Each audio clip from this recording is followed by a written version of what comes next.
case, let me tell you how we're going to proceed.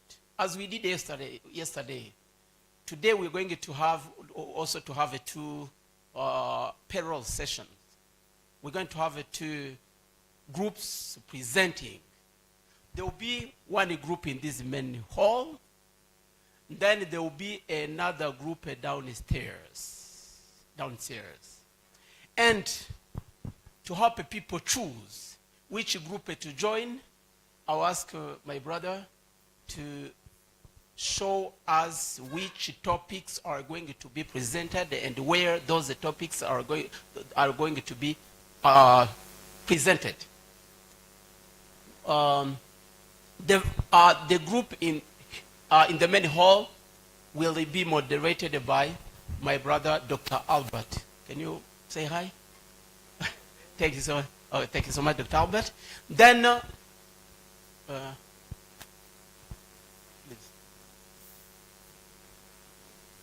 then the second group downstairs in room A or B downstairs will be moderated by Dr. Schwetter. She's already downstairs waiting for presenters. Now, these are moderators, and these are rooms, and these are papers to be presented. Let me go through so that people can make a free choice. The first one will be presented by Dr. Victor, by Dr. Victor, and it's about embracing change, preserving values, and revealing members' effective commitment in modern cooperatives. Will be here. The second one by Enoch Mosongo, influence of cooperative housing finance and on housing affordability in Nairobi City County in Kenya. This also will be presented here. The third one, cooperative concern for community and climate change by Dr. Mui Tor and Ma Chimu here. Then the fourth one, credit access and smallholder rise farmers' productivity in agricultural cooperative-based irrigation schemes in Tanzania by Dr. Consesa and Dr. Luca. It will be presented here. Then the last, not the least, it will be presented by Professor Nima, and it will be about rebalancing rural development in Tanzania through cooperatives and villagization policy, ideal model for the implementation. Now look, we're getting just a new, at the end of this presentation, that's what I was saying, we'll leave this place with new trends and new solutions and new practices. Now, that these papers will be presented in this room where we are right now. Now the second one, downstairs, moderated by Dr. Schwetter, will be, yes, the first one will be about green entrepreneurship as a case changer in transforming traditional cooperative enterprises, a systematic literature review by Dr. Isaac Kazungu and Dr. Damian.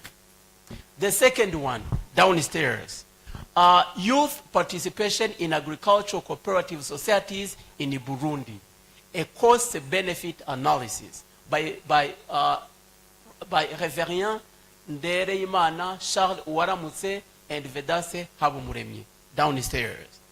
The third one, moderating effect of legislation on the relationship between membership, diversity, and financial performance of agricultural cooperative in Kenya by Victor Wamba. Then the last one at the list, downstairs, by Luca and George. The paper is about youth cooperative participation gap, limited factors of production or innovation strategies. Oh, it's a question. Youth cooperative participation gap, limited factors of of production or innovative strategies. That evidence is from coffee-based cooperative support organization in Tanzania. So, dear participants, these are papers we have, and we're going to take our brother, moderators are going to tell us how much time reserved for those papers.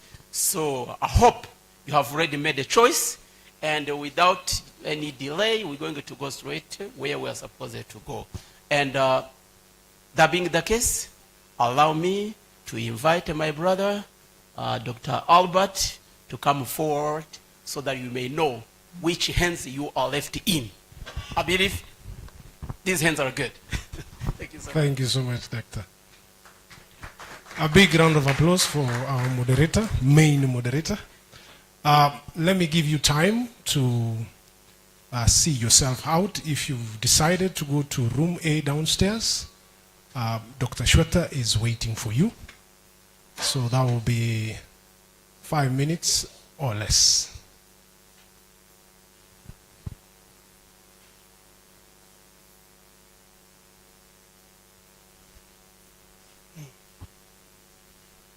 Yes, by 10:30 sharp, our first presenter will be on the floor. So those ones who are leaving us, we shall miss you. But we know you will also be doing something of significance downstairs. Right.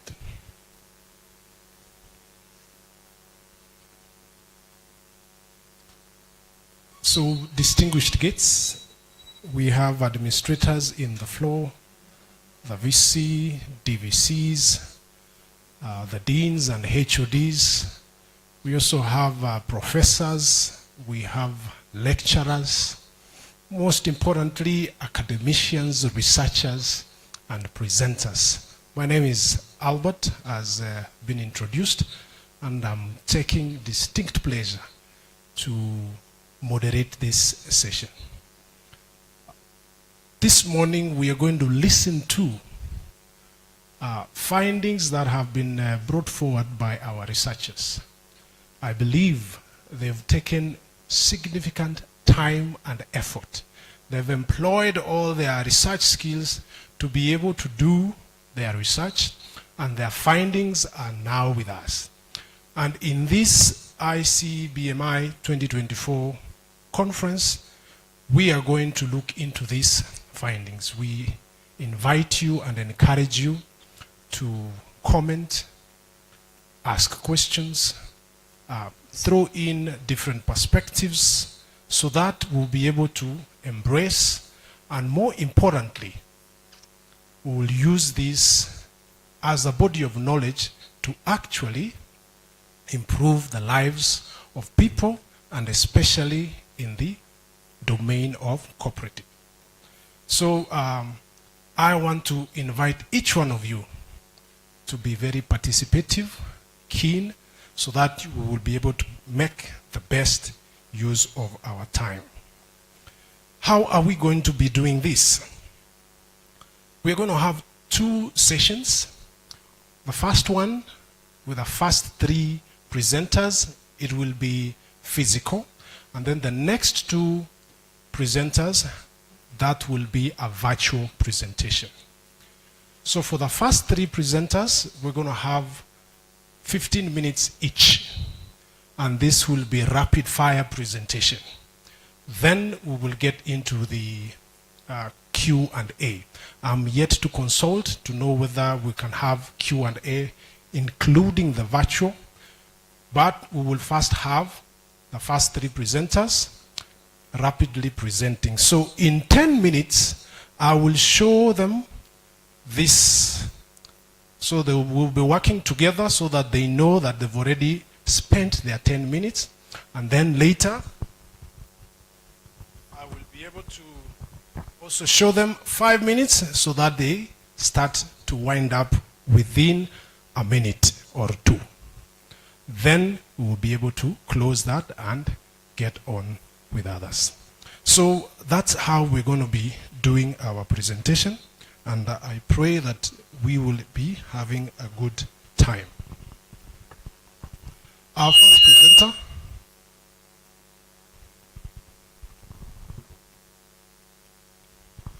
Our first presenter is presenting a paper, Embracing Change, Preserving Values, Unveiling Members' Effective Commitment in Modern Cooperatives. And this is Victor Shirima. Victor Shirima, our presenter, is from the Department of Accounting and Finance, Moshi Cooperative University in Tanzania. Sir.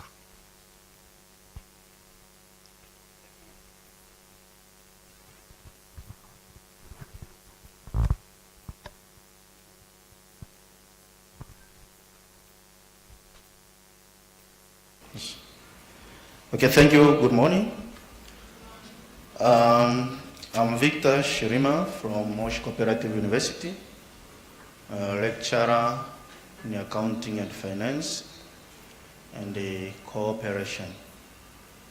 I'm here to present my topic titled Embracing Change, Preserving Values, Unveiling Members' Effective Commitment in Modern Cooperatives. Okay, when I saw the call for this conference, one of the things I was asking myself is, as you can see the theme, cooperative societies and innovative entrepreneurship, and the new trends, I was asking myself that in order to have successful cooperatives, we know that some efforts must be done. But we know that there are a lot of changes which are taking place, but also, and these changes are affecting our ways, of doing things in our organizations which are cooperatives.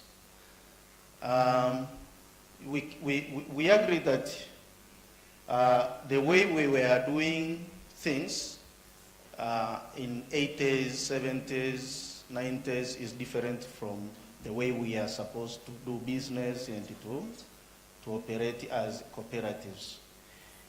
Environments have changed, technology and all that. But remember, we have the values. Cooperatives have values. And we should not put aside the values as cooperators, but how are we going to match between these values and the changes which are taking place? My idea came that at least we have to have something which will be as a base. And this is the commitment. But which commitment? Is the affective commitment, which is emotional attachment to the cooperatives. And there now I came up with this paper trying to explain that. Now, why, oh, sorry.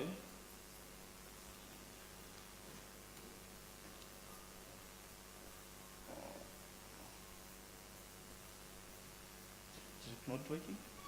Okay, yes. My paper is going to have background, relevance of the study, methodology, and the results and discussions, but also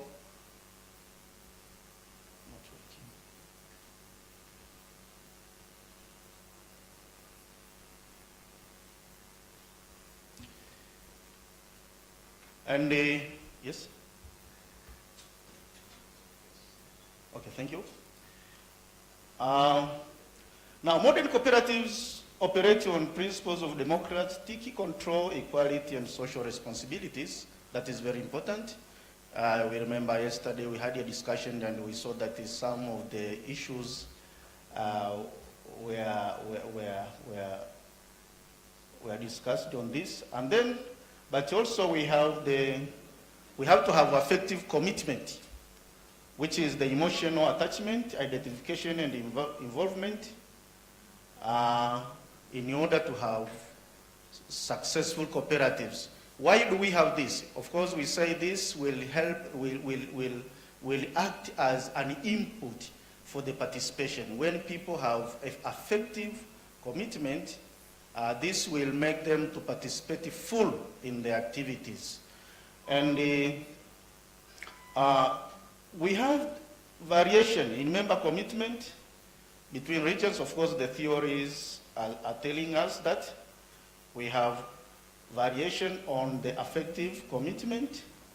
For example, in Greece, we had a high commitment, but some of the literatures in Tanzania say that the commitment is low. But what is the challenge having low, for example, commitment is that people are going not to engage full in the decision making.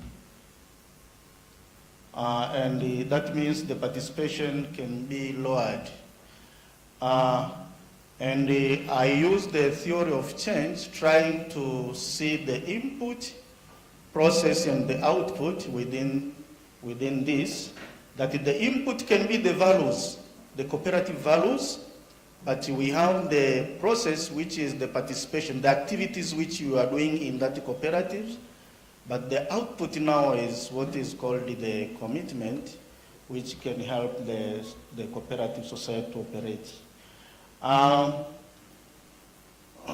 This is the literature which I review. I can go just further. But what was the methodology? The methodology which was used is multiple methods. And then data collection, we use survey, questionnaire, but in the analysis, we had descriptive and inferential statistics. What was the demographic characteristics of these respondents? We can see that in terms of age,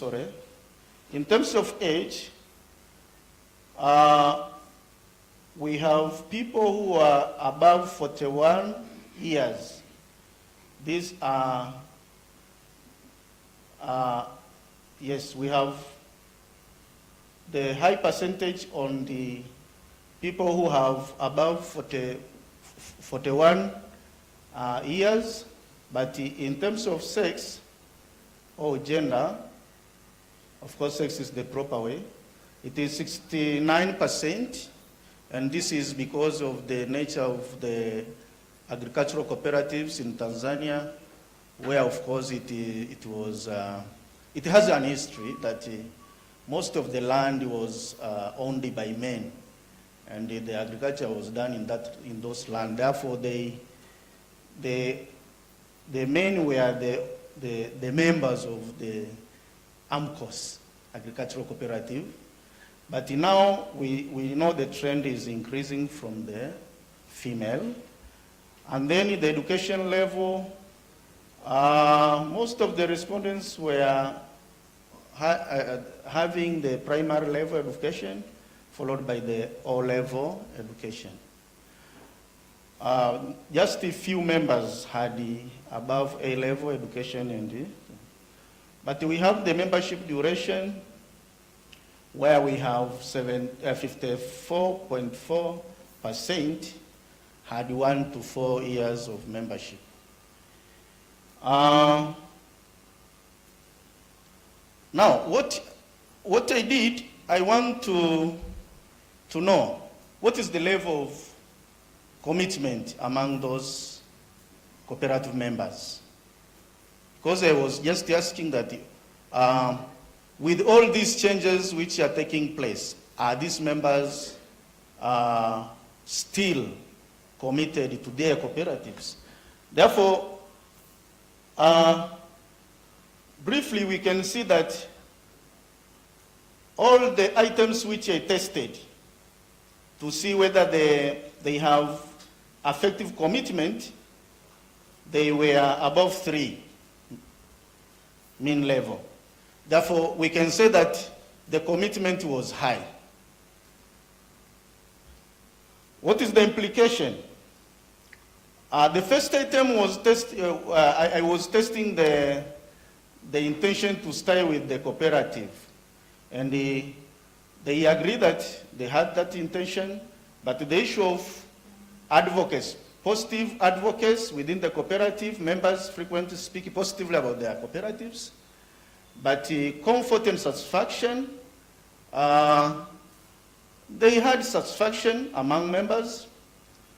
And then there is the issue of identity with COP. They showed a strong sense of unity within the cooperative.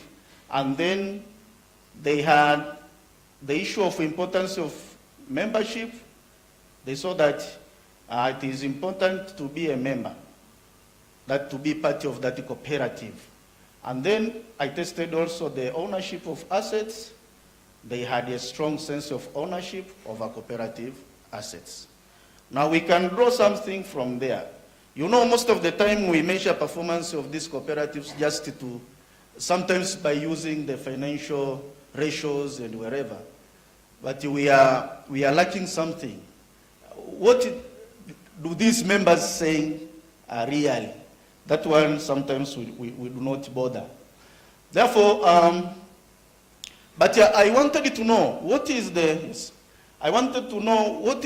difference in that effective commitment between the age group. The conclusion here is effective commitment is stable across different membership. It was just stable, regardless of the age.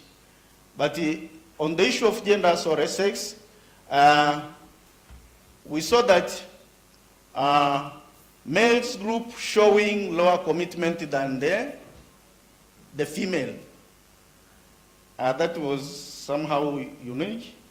But also in the education level, we saw there is no difference.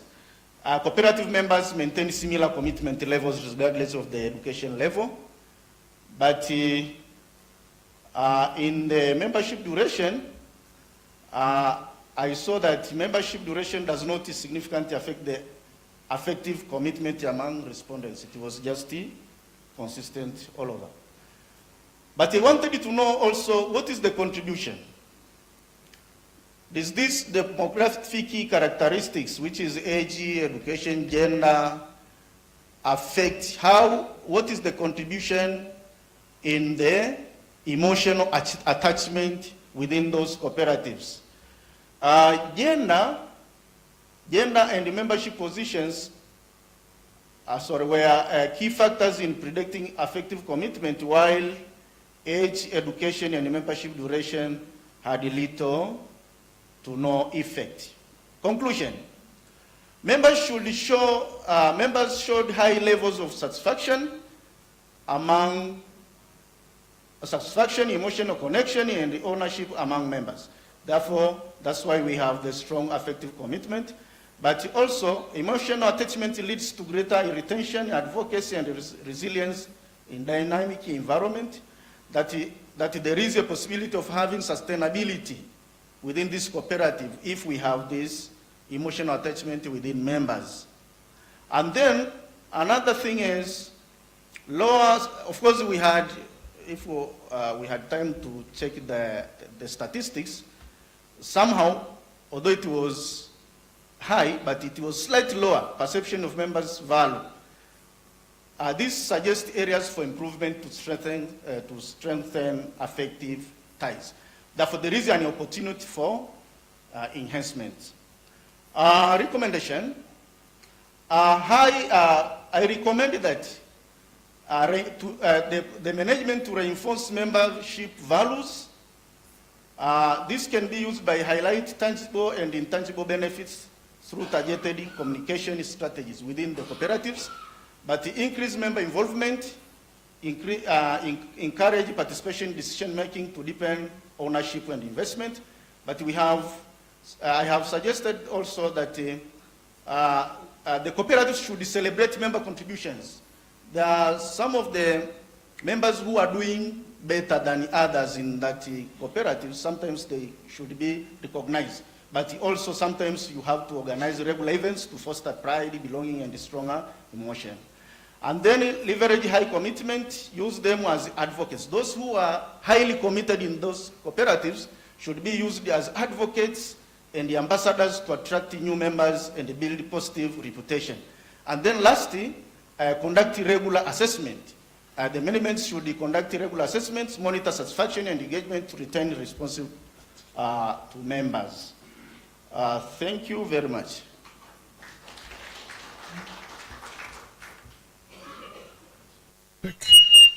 Once more, let's give a round of applause for Mr. Victor. He has presented on embracing change, preserving values, effective commitment in modern cooperatives. So cooperatives are evolving, they are changing. And it is important for us to track how this is going on. Very good. And by the way, he has respected time. Thank you so much, sir. Our next presenter is presenting on influence of cooperative housing finance on housing affordability in Nairobi City County in Kenya. This is by Enoch Mosongo.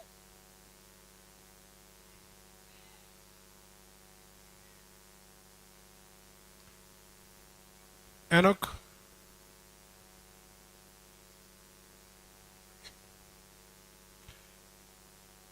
Enoch is from the Cooperative University of Kenya. A round of applause for him. Thank you.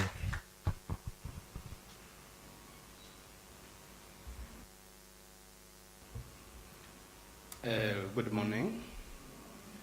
As you have heard, my name is Enoch Mosongo Nduko. I work at the Cooperative University of Kenya. And I'm a lecturer there. Okay, thank you so much. I will be able to do my presentation. The title of the paper is Influence of Cooperative Housing Finance on Housing Affordability in Nairobi County, Kenya. This is the outline of my presentation. I'll be able to start with there. This is the outline. What I'll be able to discuss today is about what is affecting everyone. Social issues. Where do we sleep? Where we have come from? So I'm discussing about the housing, accessibility of housing, how housing is important to every person in this particular room. Housing is one of the nation's significant social problems, ranging from the urbanization to overcrowding. The lack of stable, affordable housing is one of the root causes of many social problems, including poverty, education, disparity, homeless, and also healthcare. And these are issues which everybody in the society is feeling. If you can be able to most of the urban centers, which let's say we come from Africa, from even those developed countries, we have a very acute shortage of housing. And how can we be able to address those particular issues? And this paper will be able to see the findings so that you can be able to also put some input and you can be able to move forward and you can be able to have the solution. The solution is, let's say, with us. So according to the World City Report in 2020, more than 1.6 billion people, or 20% of the world population, live in adequate housing. 1 billion reside in slums and informal settlements. In most of, let's say, Africa, this is not the what, let's say, unique, because most of the urban centers, most of cities, where we have been able to see the high population, 60% of the population in the most of the cities, in Africa cities, they live in those particular informal and formal settlement. Housing is a capital expenditure, which require enormous capital, which is even beyond the capacity of the low income earners. Housing finance is obtaining funds or capital generally meant for supporting housing development. However, most of the financial institutions are rarely willing to be able to finance this particular low and middle income.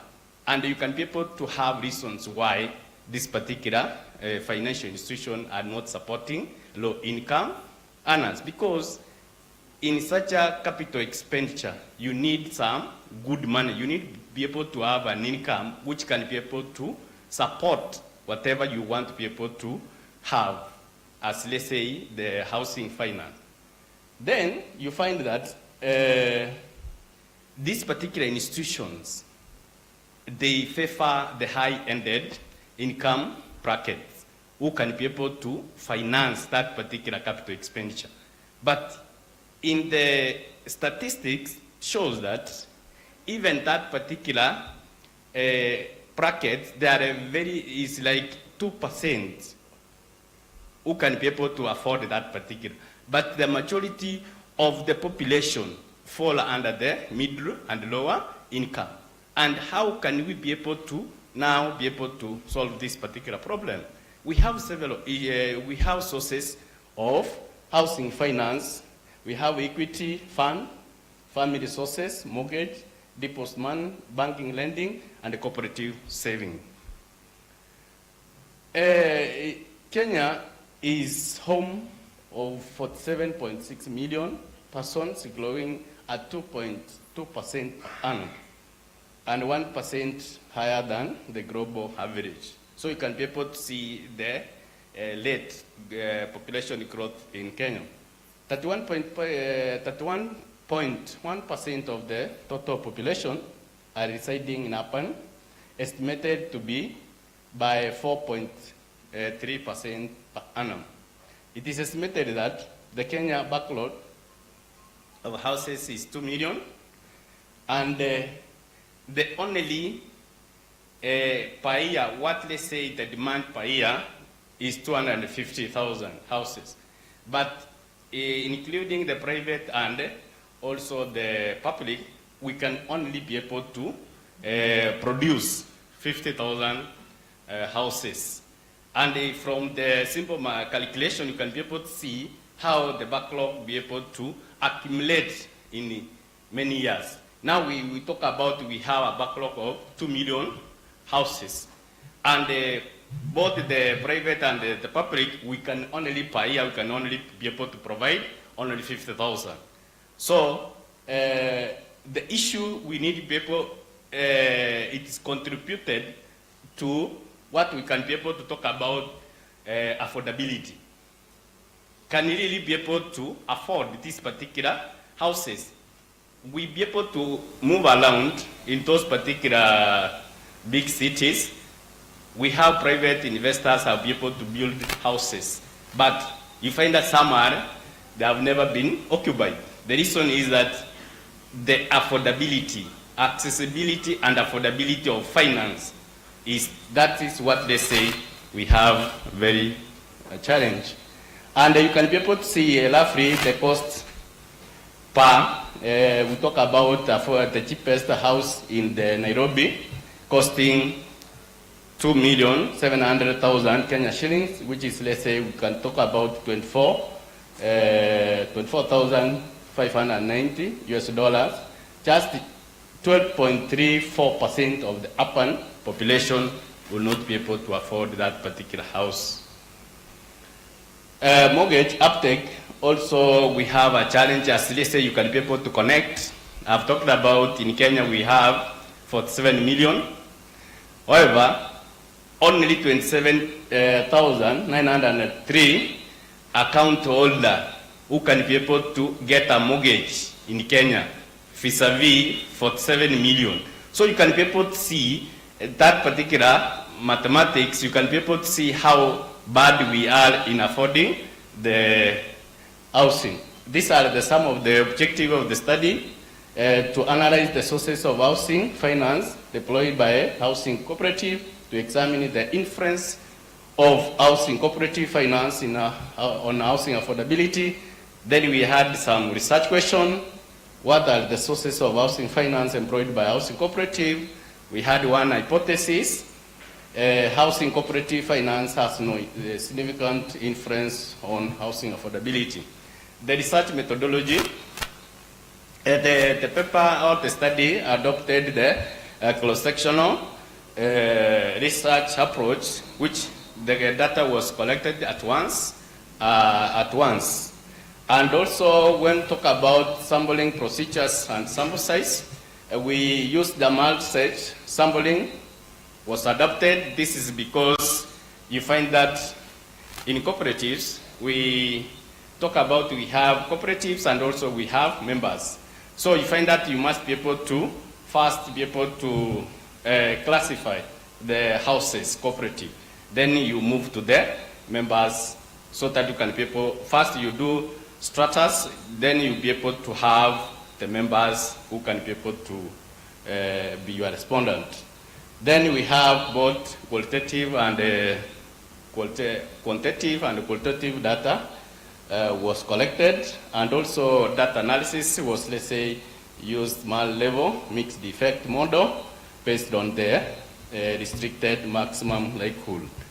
This was, let's say, this kind of the model was the probability. We talk about probability of having something, the probability of affording.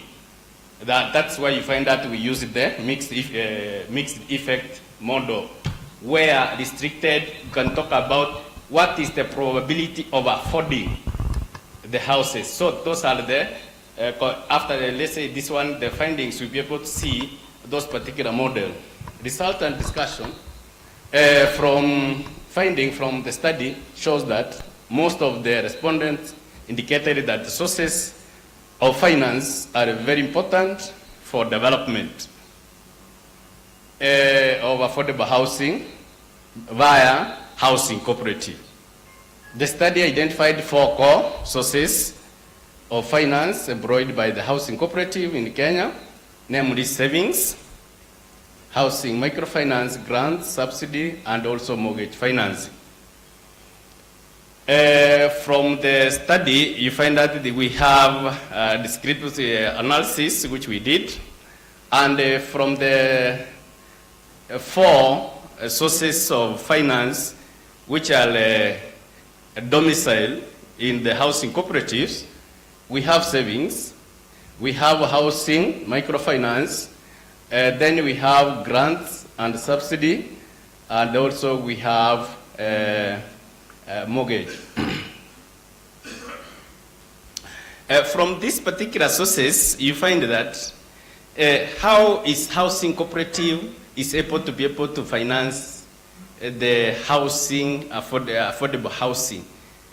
And from the statistics, you find that what is the meaning of housing cooperative? People be able to join the housing cooperative so that they can be able to mobilize resources together. And you are told in a housing cooperative, not only housing cooperative, any cooperative, you must have to be able to be a member. You save, that is the core, save, and then you be able to have an investment. So saving was most part of this kind of statistics showed that it supported affordability of the houses was higher in those people who saved more. Unlike other sources, whereby you find that as much as you need people to get some loans, you need people to get some other sources which can be able to support you to have a decent house, but you find that the core, the chunk, majority of the, let's say, the population, or the portion of the housing finance was, let's say, catered from the savings. Influenced the second objective, which we were talking about now, how, whether the housing cooperative finance has a significant on housing affordability. From this particular model, which we used about mixed effect model, be able to explain about the B value. We talk about 0.00, showing the model was fit for this particular analysis. And each of the sources, we have the savings, we have housing microfinance grants, and mortgage financing. In this, you find that in the housing cooperatives, we have the portion, which, because you find that the housing cooperative come together, after coming to, how can they be able to get other sources? Because once you are a member, you save. The housing cooperative also takes some initiative to be able to ensure that as much as the savings are not enough, they can be able to go extra mile to be able to ensure that this particular member have some support in addition whatever he has saved in there. And that's why you find that the housing microfinance, the housing cooperative can be able to approach such that they can be able to get such a financing. They can be able to get grants, and also they can be able to get some mortgage with accumulation. Then you can be able to aggregate, and then you be able to give now a member now the loan which you can be able to get to the member. This is the what, let's say we have that particular model, be able to explain about model 1 and 2, and you find that those particular model in the fixed, regardless of the cooperative which you belong to, the saving has an impact, has an effect on the affordable housing. And all of the sources of the finance which we have been able to explain, they had a positive influence on the affordable housing. The study hypothesis, that's what I'll be able to explain. In conclusion, all sources of housing finance are important to housing development because of massive capital is involved. One of the sources of finance might not be sufficient to cover the cost of finance. As I have explained, housing is a capital expenditure. You must be able to have a diversified income or diversified sources of income which can be able to support you to be able to have a decent housing. However, some of the sources finance, like mortgage finance, has greater impact on housing if properly utilized. Therefore, there is a need to develop a mortgage finance, particularly for the low-income housing who are the majority affected. The recommendation, the study recommend for the development of flexible and friendly housing loan scheme. This can be possible if, for example, in Kenya, the cooperative sector control billions. If they can be able to have a revolving fund for the cooperative sector, and these particular people can be able, the cooperative sector, and be able to get some loans from the cooperative revolving fund. We have circles, we have different types of cooperative. They can be able to have a revolving fund whereby every member can be able to borrow with a lower interest rate. And we forget about the banks, we forget about other financial institutions. Establishing the refinancing mortgage also, this one is also very critical to be able to also have the cooperative participating in this particular, the end, developing a scheme mortgage which I've talked about. Thank you so much for listening for me. Thank you so much, Brother Enoch Musongo, for presenting on affordability of housing. Our next presenter, the paper is titled Cooperatives, Concern for Community and Climate Change Action. Cooperatives Concern for Community and Climate Change Action. This is by Matthias, Jarvis, and Esther. Dr. Nuhi, Machumi, and Towo. This is our next presentation. They are from, Dr. Matthias is from Moshi Cooperative University, the Department of Law. And then we have Machumi, please, from the Community Development and Gender, Moshi Cooperative University. And then Towo is from the Department of Economics and Statistics, Cooperative University of Moshi. Thank you very much for the opportunity. Ladies and gentlemen, good morning. Amakuru, habarini za asubuhi. My name is Matthias Nkuhi. I'm here to present a paper for and on behalf of my colleagues, Professor Gervas Machimu, who is here, and Dr. Esther Naiman Towo, who was not able to come, and she's part of the authors of this particular paper. It started as a grand project. We thought as cooperators that we have a responsibility, especially when we are belonging to the academia. We felt that we have a responsibility of exploring into the role that the cooperative societies have insofar as disaster management is concerned. That was our initial idea, and we started with it between 2022 and 2023. Now, we developed a paper which again was split into three. One of the papers is the one that I'm presenting today, with a focus on cooperatives, concern for community, and climate change. We had another one which we will definitely share it somewhere. It is on peace building because it is part of the disasters. And we have also another one contributing to the same series of researches that we are undertaking as cooperators belonging in the academia. I am a lawyer by profession. We have Dr. Esther, she's an economist, and we have Professor Machim, who is here, and you've heard from him yesterday. You've had at least a privilege of hearing from him, experienced in cooperative, especially management and strategic planning. Now, why did we think of cooperatives, concern for community, and climate change?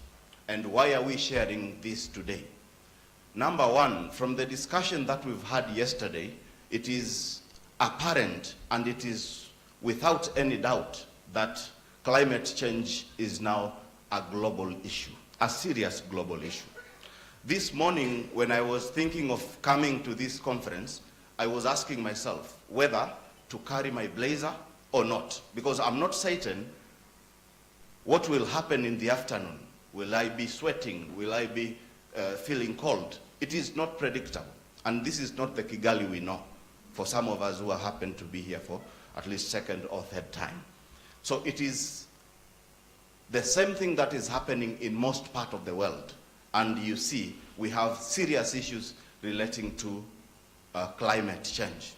Climate change is not the only problem or the only concern for mankind, because everything that we've been discussing from yesterday is closely brought back to the global policy, which was drawn to come up, to narrow down everything into 17 goals. The United Nations Sustainable Development Goals. We don't want hunger, we don't want poverty, we want good health, we want good housing, sustainable cities, we want to make sure that we have good life both on land and on water, as well as we want peace. We want to live in peace. So the world has identified that these are the common issues that mankind is facing, and we have to deal with them. One of which is climate change. On United Nations Sustainable Development Goals, the ones that I'm talking about, Agenda 13, number 13, goal number 13 is on climate change. Please, let us go to the next slide. I thought that background was very important. Now, my presentation will have only four parts. Oh, it is here. Yes, thank you. A brief of an introduction, then the methodology, findings and discussion, conclusions and ways forward. And I'll try my best to respect the time that is apportioned. So we have cooperatives. Number one, these are very long-standing socioeconomic enterprises. They are as old as the human family itself, the member of the human family itself is.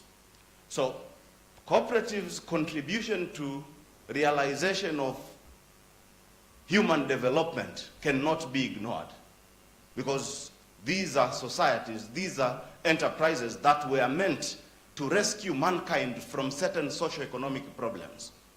Now, old as they are, we have seen what we refer to as the role evolution.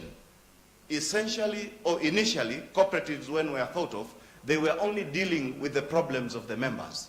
They were dealing with the social issues, food, education, and everything to do with the members, those within the community itself.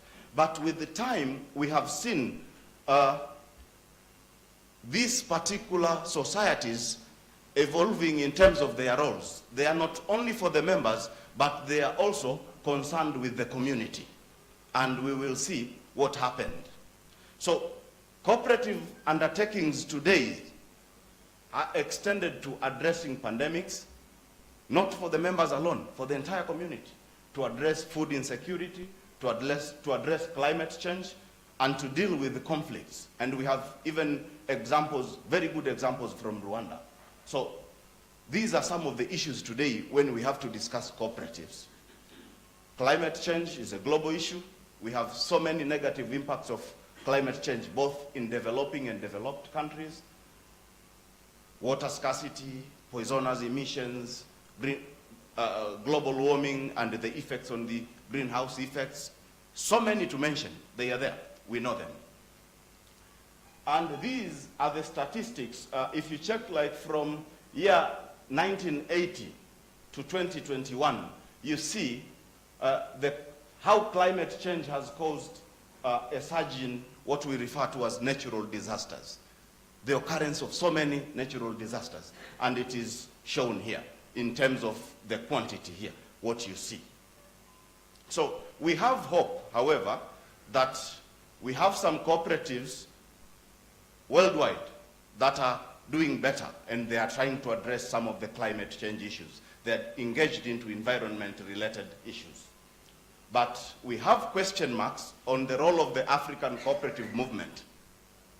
In our opinion as authors, we considered this as very minimal and sometimes invisible. We are not doing much as African cooperatives when it comes to addressing global issues, including climate change. We've focused with addressing the petty issues of governance and management issues of theft, etc., when we feel that we can address serious issues. So this particular study aimed at examining the place of cooperatives in climate change action. And we had these 5 aspects. We wanted to look at how the cooperative enterprise traditional roles were tied with membership. Number 2, we wanted to investigate the effect of the concern for community principle on expansion of cooperative societies' roles and particularly their scope. Third, we wanted to assess whether or not cooperative societies' roles in crisis mitigation are internationally recognized. Because if they are not recognized, then you do not have the moral authority to do them. Number 4, exploring of society's best practices in climate change interventions. Here we have very best examples from different parts of the world, but I'm worried in the interest of time, I will have to skip some. Lastly, we wanted to analyze the African continent progress when it comes to climate change action, particularly the role of the cooperative societies. Our methodology was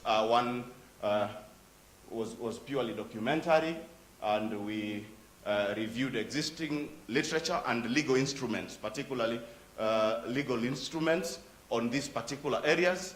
We visited so many reliable databases, the ones that are listed here, and we found a number of records, but these are the ones that we were able to trace. We read a lot, that I can tell you. So we analyzed our data qualitatively with the aid of logic and reasoning. These are key findings, especially on the 5 specific issues: cooperative enterprises, traditional roles, and nexus with the membership. We found that between the 15th and 20th century, you see, most of these particular cooperatives that were formed, the Rochdale Pioneer Societies, the Shaw Potters of Aberdeen, Scotland, all these, the Fenwick Weavers, etc., and some cooperatives in Africa and Asia were focused with members. They were mostly concerned with the problem of the members. Literature suggests that. Number 2, on the finding concerning the principle of concern for community and the transformation of cooperative societies' roles, you see the ICA is the one that is responsible for regulating cooperatives globally. Yes, thank you. Now we have cooperative principles first adopted in 1937. Second principles adopted in 1966. And the third set of principles adopted in 1995. So for the first time ever in the history of cooperatives, the concept of concern for community was introduced in 1995. Now, what is the effect of this one? If you are saying now cooperatives have to have concern for the community, it means now they are going beyond the scope of what they were supposed to do before.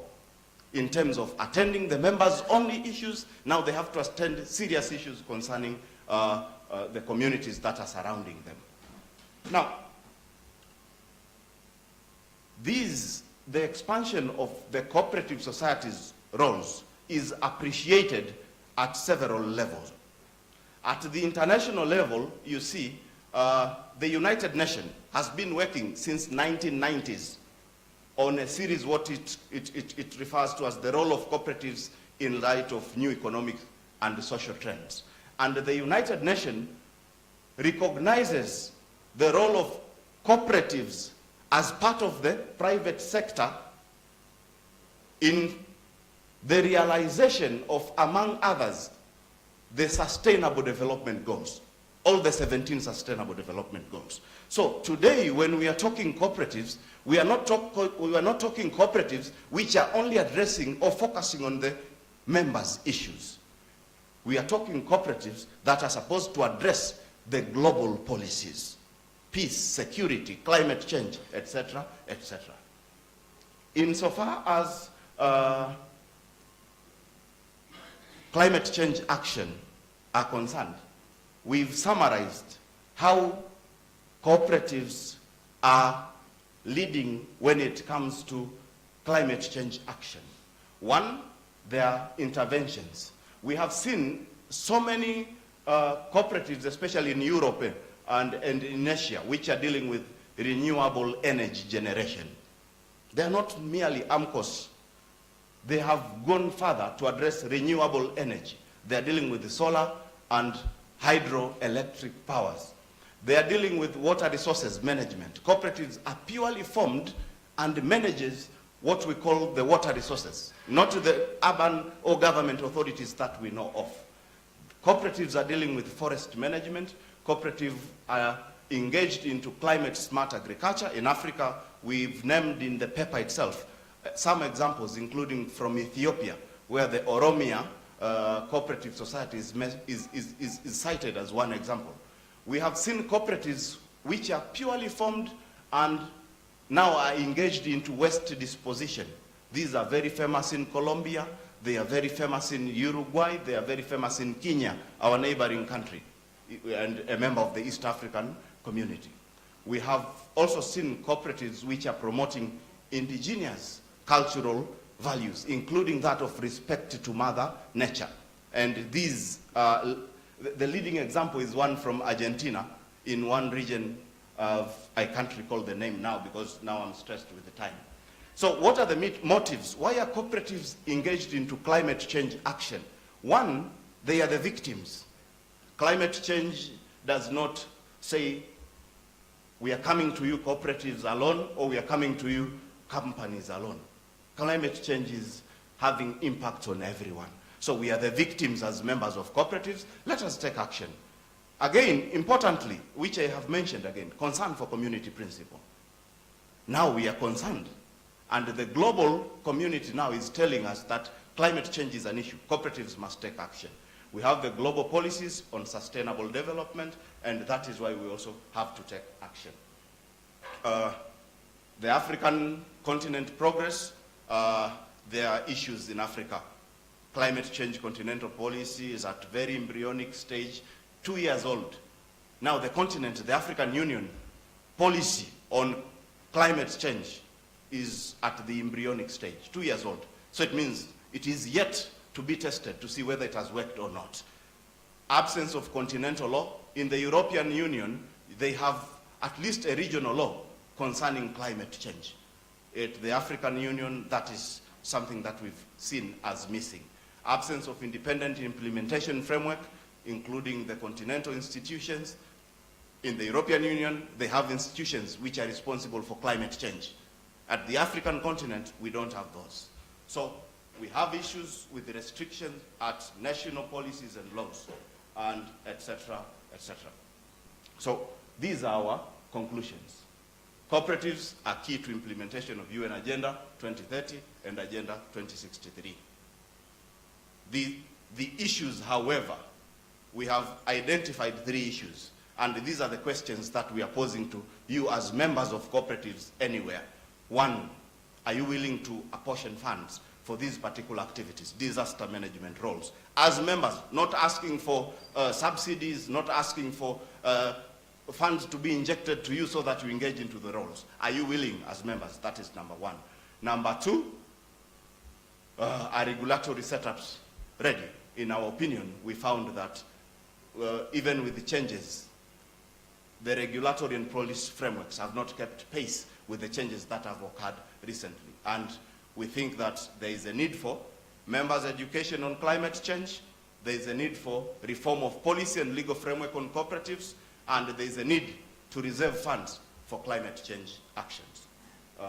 Thank you. Nyabonga Kakulu, asanteni, Murako Zechana. A round of applause for Dr. Matthias. Thank you so much for presenting. We have now finished the physical presentations. We are crossing over to the virtual presentations, and we have 2 of them.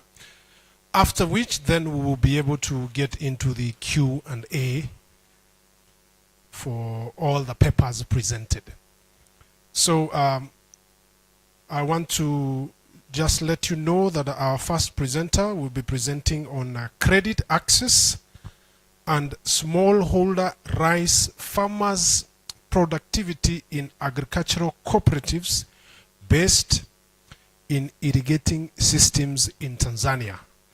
This paper is being presented by Dr. Concessus and or been done by Dr. Concessus and Dr. Luca. Our tech support will be able to engage them.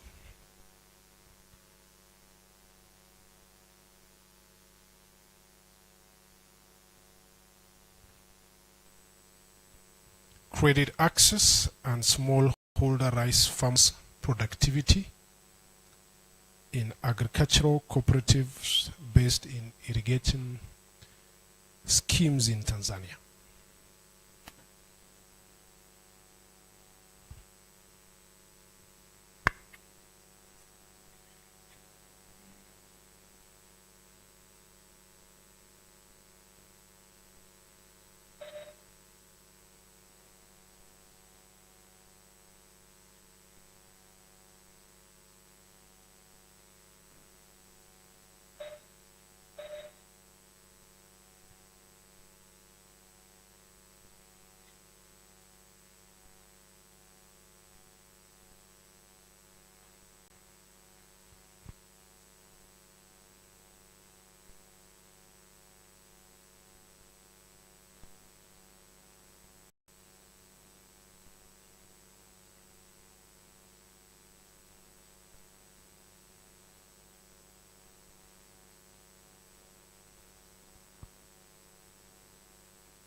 Check mic.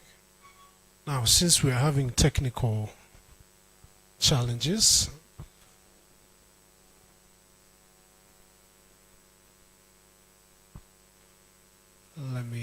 all right.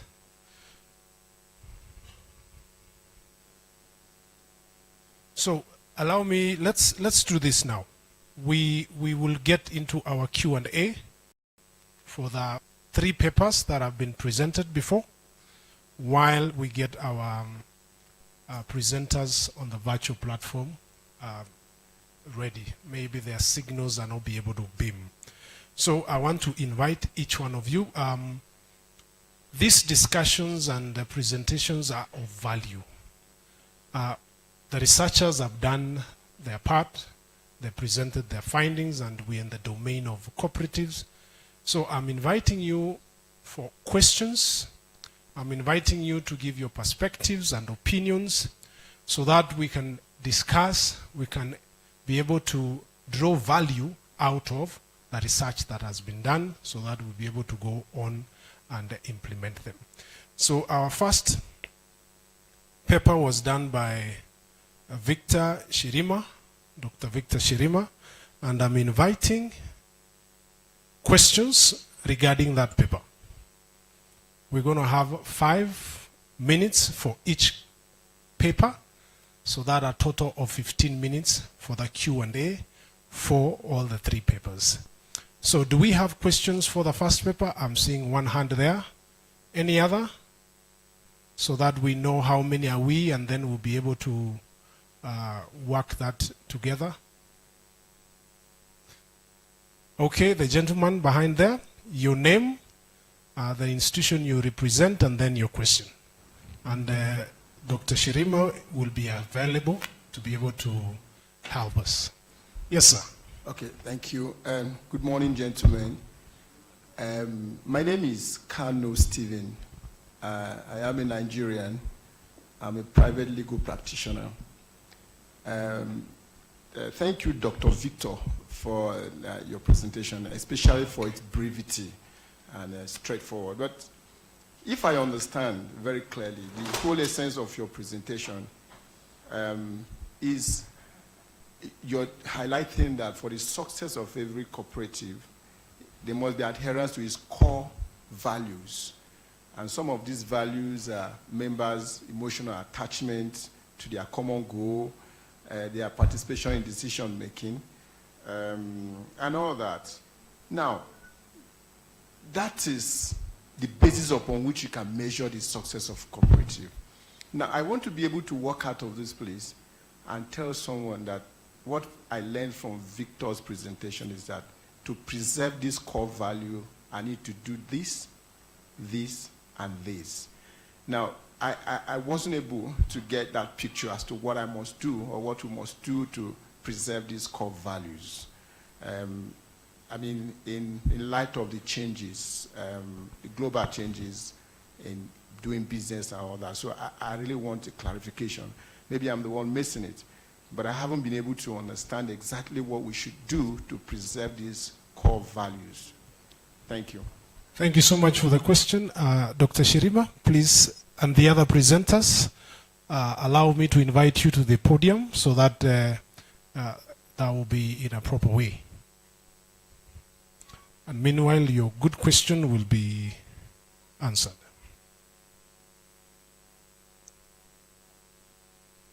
You're welcome.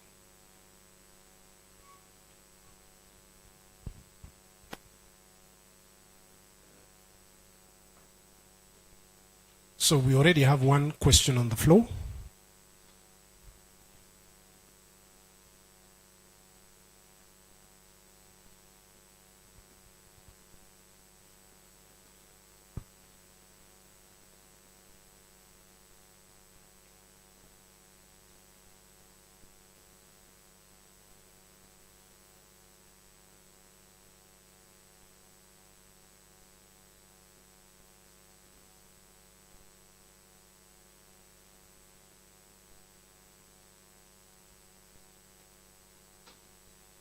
Yes.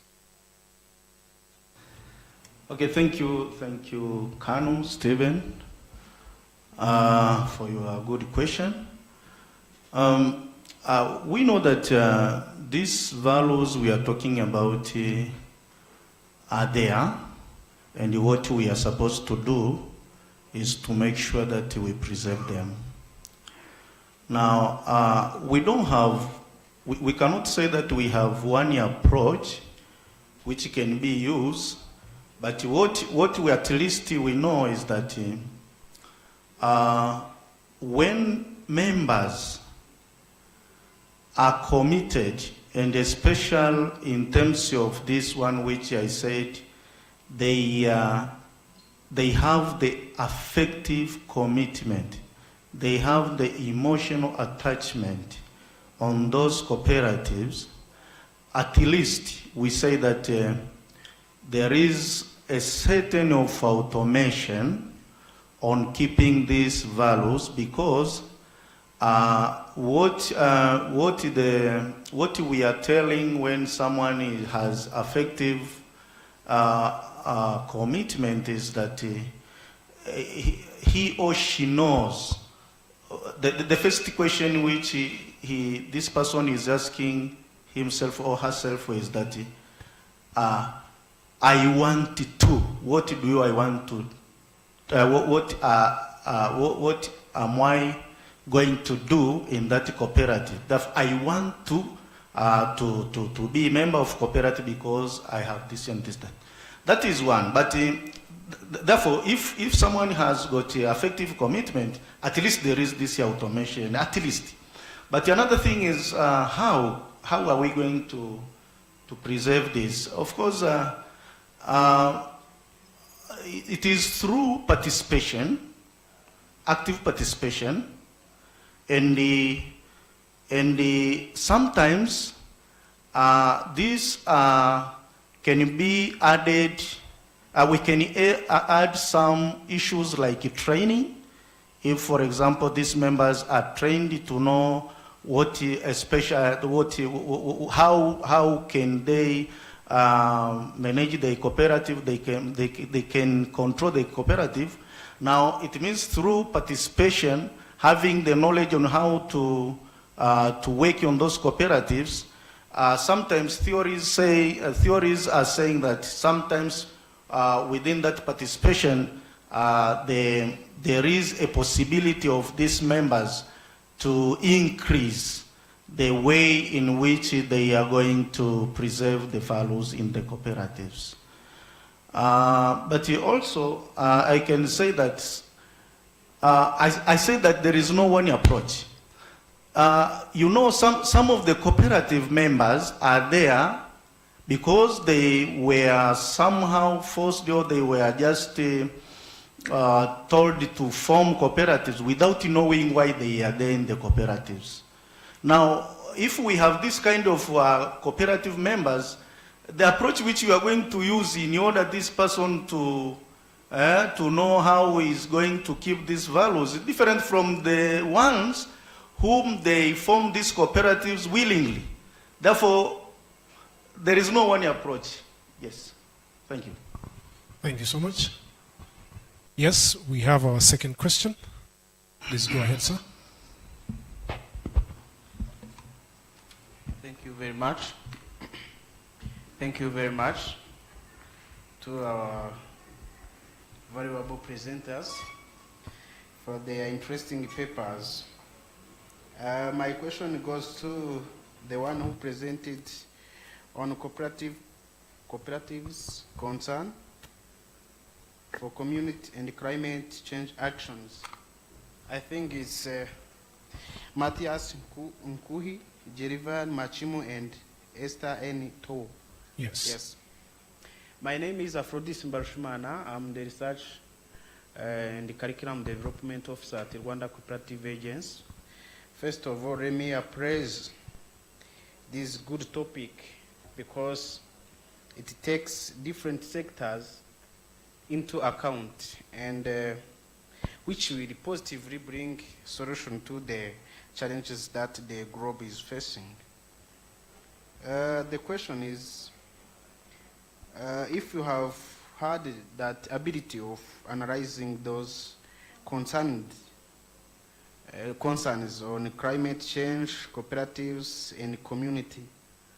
We need also to know in long term, how can we just predict any impact that climate change will keep on causing on cooperatives, especially as the cooperative members are the one who suffers the most with unfavorable climate. By your willing, I can advise you just to share a contact with me. Then we can modify this topic by using the time series data so that we can see in long term what can be the long-term relationship so that you can at least learn from it. Then we can draw some conclusion and recommendation just basing on the time series data. Thank you. Yes, Dr. I respond. Yes, yes. Okay, thank you. I don't know if I got your name well. Afodis Ndirahumana from RCA. I apologize, of course, if there is any mistake as to pronouncing your name. Foremost, we appreciate the appraisal on the choice of topic. I'll convey this to my colleagues. Secondly, you had a concern. In the long term, you are wondering how can we predict the impact of climate change to the cooperatives. You are raising the question of prediction of the impact. I don't know if this was part of the scope of what we did, but we were more concerned with a social policy legal study that is not technical to going to looking into the forecasting of the impacts.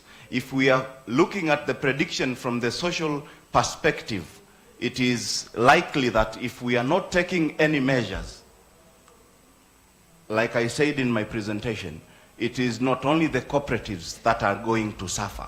Climate changes as a calamity or as a disaster will hit everyone, so long as we are part of members of human family. Because some of the actions we claim as a continent that we are the victim of most actions by the European and the industrialized nations. They're the ones causing trouble to climate change. But we are supposed to be part of the solution to these particular problems. I appreciate, certainly, that we will have to contact you if we are to at least be elaborate of one, the prediction from the other technical perspective, and number two, if we are to improve or to perfect our paper, we are more than willing to contact you. Thank you. Thank you so much. I hope you're satisfied. Yes. Anyway, the study was documentary and you used qualitative, so there is scope for us to be able to expand the domains. Your questions? Yeah, thank you very much. My name is Emmanuel Lulandala from Mosh Cooperative University.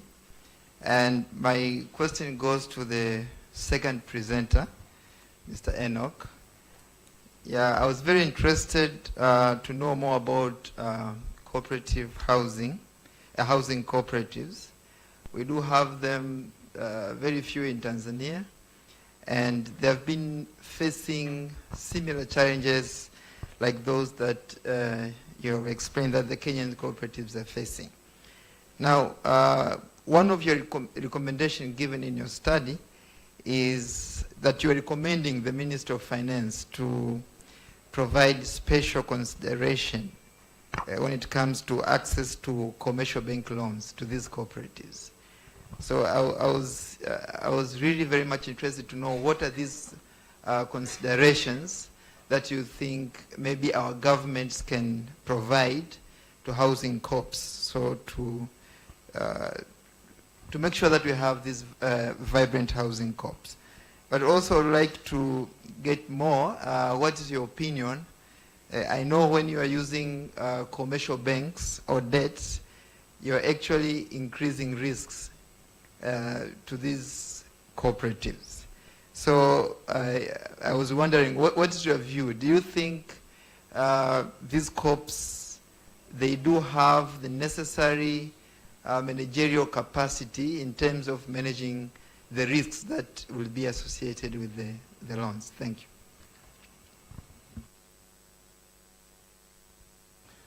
Thank you so much, Dr. Adi, for that particular two questions which you have asked. Let me start with the first one about the consideration for special loans, whether the Ministry of Finance will be able to have to cooperatives. I'll be able to say from the background, you find that the housing cooperative is a private entity owned by members, and the BPO is expected that the member be able to do all whatever it takes to be able to manage, own, and also use that particular. And also the government has a role to be able to protect the housing. In consideration of this, government is also be able to provide housing for their citizens. That is the role of the government, be able to take care of their citizens in terms of water, in terms of and other things, housing, basic things. In consideration, we are requesting the government to be able to provide the housing mortgage financing, whereby the housing sector can be able to be player in deciding the rates of the interest rates in giving loans. If such a consideration can be able to be made to housing, or the housing sector can be able to be having a lower interest rate so that their members can be able to benefit. However, the best way which can be able to have this particular, the risk about what you have talked about, commercial loans. In the statistics which I will be able to indicate, in Kenya, for example, cooperative sector, they control billions, cooperative sector. If they can be able to form a revolving fund for cooperative sector itself, we don't need even there, we go to the commercial banks to be able to get loan. Because even the billions with the circles with control, the billions the consumer cooperative control, the billions the housing cooperative itself control.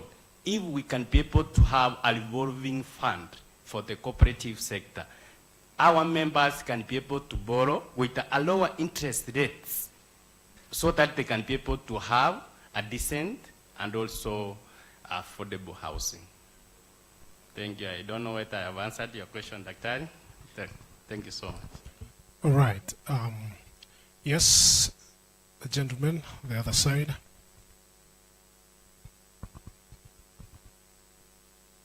Is the mic working?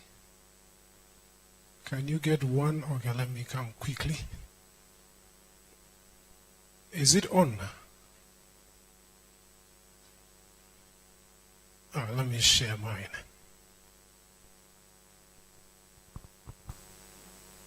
Okay. I think this one is on. Yes. Thanks to this thank lady. you so much. I appreciate. And my question is similar to that of Dr. The doctor, for housing financing cooperatives, I think yesterday from the discussion we've heard is that most of cooperatives are reside in rural areas and most are working in the agriculture sector. And we know, all of us, that mostly people in rural area, they used to build their own houses, and mostly they don't have much shortage with shelters. But when looking in urban areas, cities, that's where we have most of the problems. And I think we still have this challenge as the presenter Enoch said, there is much effort the government is doing, but when you're looking at the capacity of the cooperative members or individuals to acquire those called affordable housing is really very challenging. I think you presented a case in Nairobi, in Kenya, I'm sorry. But when there is, I think, one of the big 4 pillars that Uhuru Kenyatta has put on the was even to provide affordable housing, and there is much developers there. But when looking, you found that the capacity of the cooperative members and the individual are very limited to afford those housing. The similar cases to many African countries. But still, within the city, we have this growing number of rural-urban migration, especially most youth. We have this unstable or limited employment. We have this kind of slum, overcrowded. So we find that although there is a need to provide affordable housing, but also it touches with the quality of that house, with the infrastructure, facilities to provide this. But I just only want to ask if your study has a chance to look at these imbalances. I think as you presented, but it's also available in different research documents, that there is a shortage of 2 million units in Nairobi itself. Why these imbalances between the available, affordable housing that developers or have built with access or accessibility by the cooperative members or individuals? Because it's as long as we have houses but people are unable to acquire, it's still a challenge. And I would like to know if your research paper has analyzed or do anything about that. Thank you so much. Okay, thank you so much for that particular question. I'll be able to also be able to give you the feedback. Your issue is talk about, yes, we have houses which are unoccupied. As he has been able to explain, in the Kenyatta government, they had 4 big agenda, which they will talk about. Housing was also among those particular. The government was having, the government had to be able to implement in those particular 10 years. However, due to the challenges, you find that it did not be able to go through.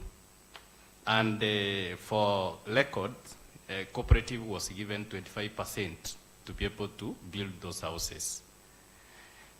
In the government of Ruto, then also housing has been key agenda for this particular government which we are in.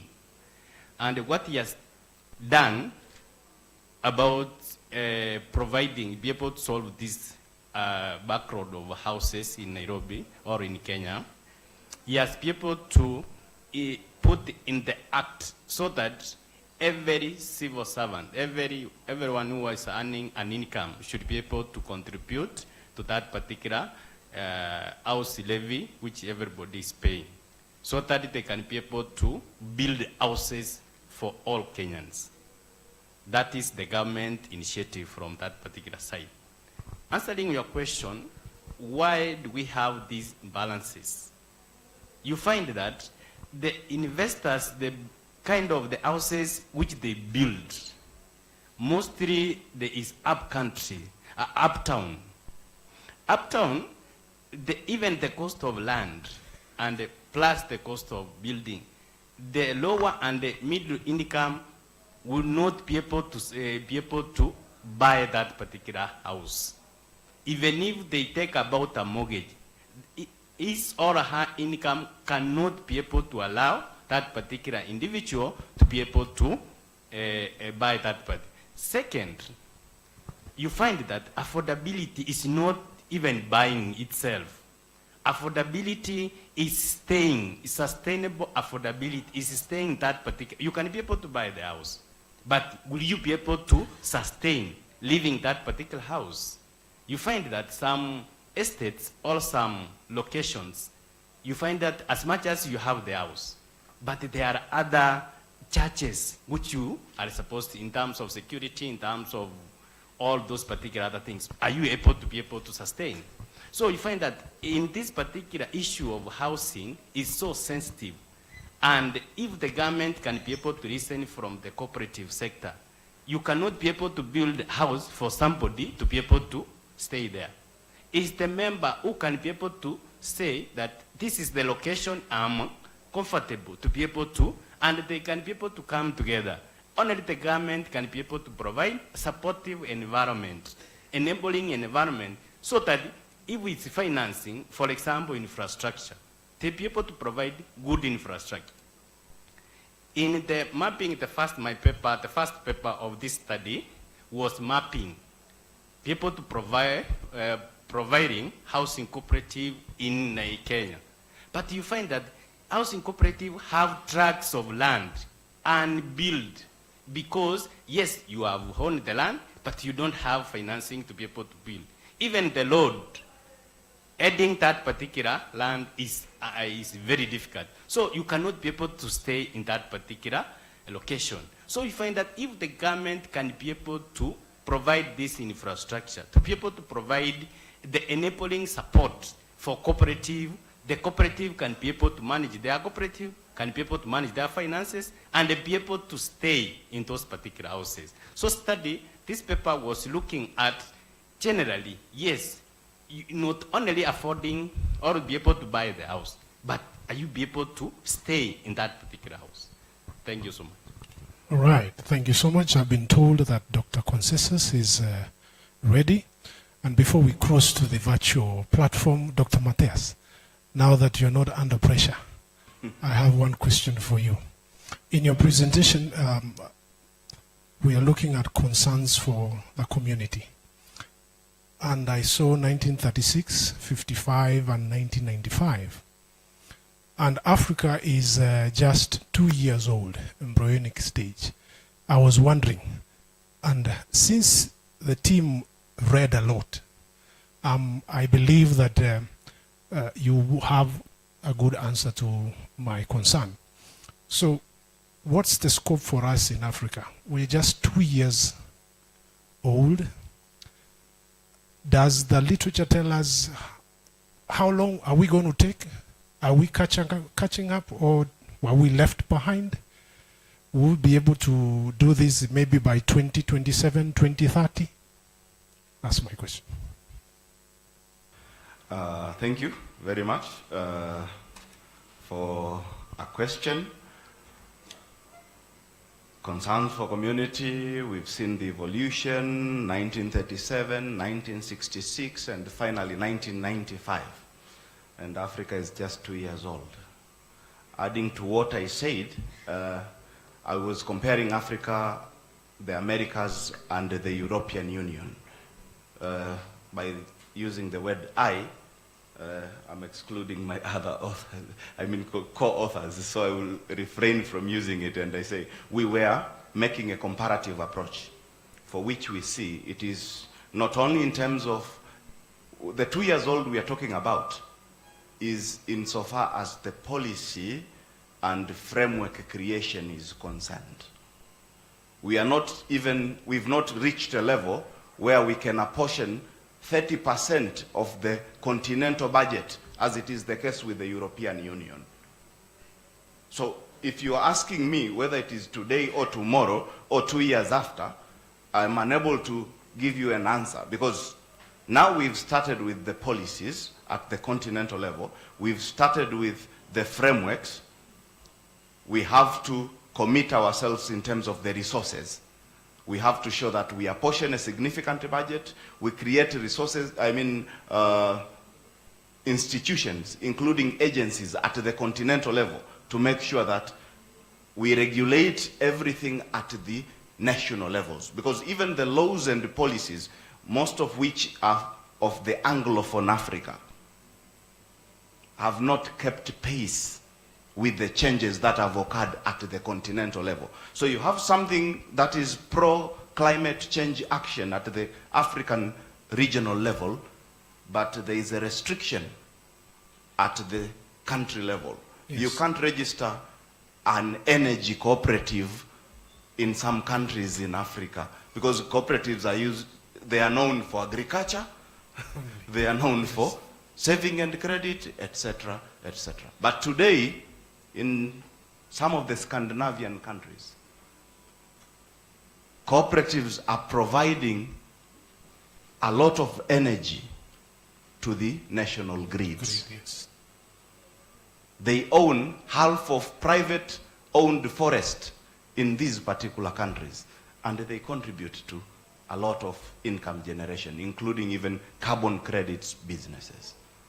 So I cannot tell you that it will take 1, 2, 3 years. It depends on the response to the 3 issues, and I welcome you all to read our paper.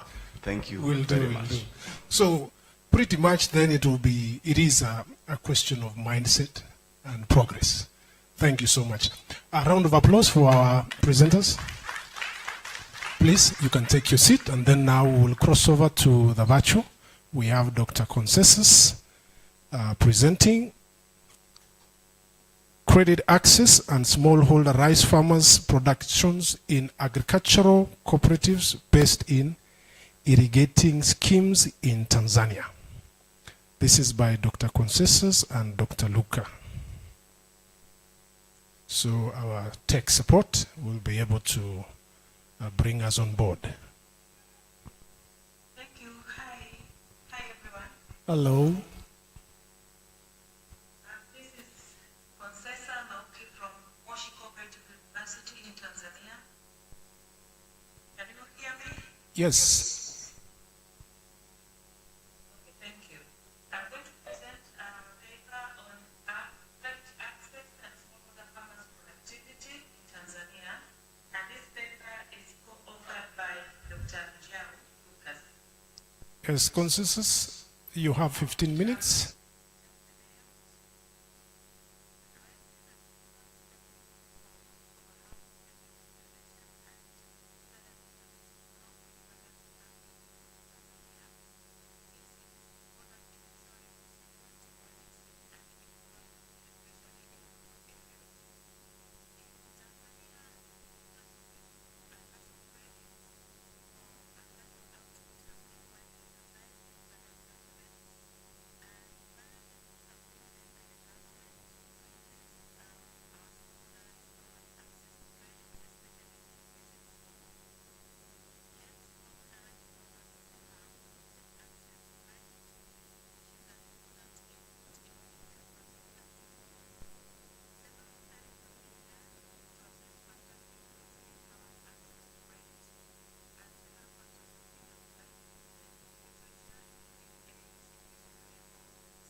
Hello?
cooperative had other